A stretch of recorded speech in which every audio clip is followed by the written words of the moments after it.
106 Français otages en Irak doivent rentrer cette nuit à Paris aux alentours de minuit. Ce sont des femmes et des enfants uniquement.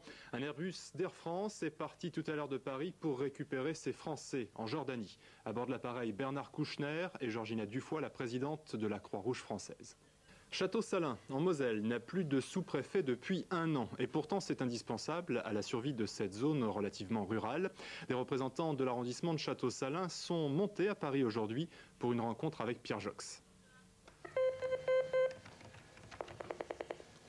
Préfecture Château-Salins. Bonjour, pourrais-je parler au sous-préfet, s'il vous plaît? Ah, monsieur le sous-préfet n'est pas chez nous, madame. Nous n'avons pas de sous-préfet titulaire. La réponse est claire, les volets de la sous-préfecture sont fermés, seuls les services administratifs subsistent et c'est le sous-préfet de Sarrebourg qui assure l'intérim. Il y a des économies à faire, certainement. On peut les faire ailleurs. Dans les villes, dans les grandes villes, c'est beaucoup plus facile. On ne connaît pas le sous-préfet. Dans les villes comme Lyon, Paris, on ne doit pas savoir ce que c'est un sous-préfet. On sait ce que c'est un directeur d'un ministère, mais on ne sait pas ce que c'est un sous-préfet. Chez nous, un sous-préfet, cela représente l'État et nous y tenons. L'arrondissement de Château-Salins ne compte que 28 000 habitants, mais 125 communes, en majorité des petits villages ruraux qui perdent ainsi un interlocuteur indispensable. Dans nos petites communes, nous n'avons pas les moyens de nous payer des services techniques.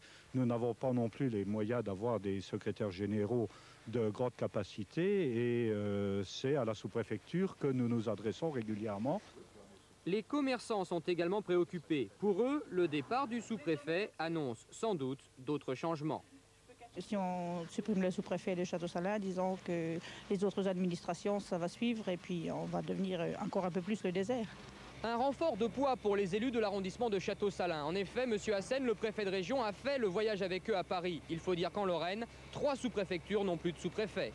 En Moselle, hormis Château-Salins, Boulay attend toujours un représentant de l'État. Même chose pour Briey en Meurthe-et-Moselle. En revanche, bonne nouvelle pour les Meusiens, le sous-préfet de Commercy arrivera le 17 septembre prochain. Attention, prévoyez la petite laine, la fraîcheur persiste en Lorraine mais aussi partout en France, surtout cette nuit. Demain matin, il fera frais dans la majeure partie de l'Europe, de 13 degrés à Bonn à 18 degrés à Rome. Dans l'après-midi, le temps sera au beau fixe dans le sud, 32 degrés à Madrid, mais dans le nord, les températures plafonneront à 19 degrés à Varsovie. Un changement de climat qui se fera sentir dès demain sur la carte de France, avec de fréquents passages nuageux accompagnés de pluie au nord de la Loire. Les températures, elles, seront un peu plus fraîches, inférieures à 20 degrés en moyenne. Seul le midi sera épargné. Dans le nord-est, c'est la fin de l'accalmie. Cette nuit, il fera encore un peu plus frais, de 10 degrés en Lorraine à 12 degrés au Luxembourg, avec des risques de brouillard dans la matinée. Dans la journée, il y aura beaucoup de nuages, davantage de vent et des pluies des Vosges aux Ardennes. Les températures oscilleront de 15 degrés au Luxembourg à 19 degrés en Lorraine. Demain, les Bertrands seront à l'honneur. Le soleil se lèvera à 6h59 et se couchera à 20h08, heure de Metz.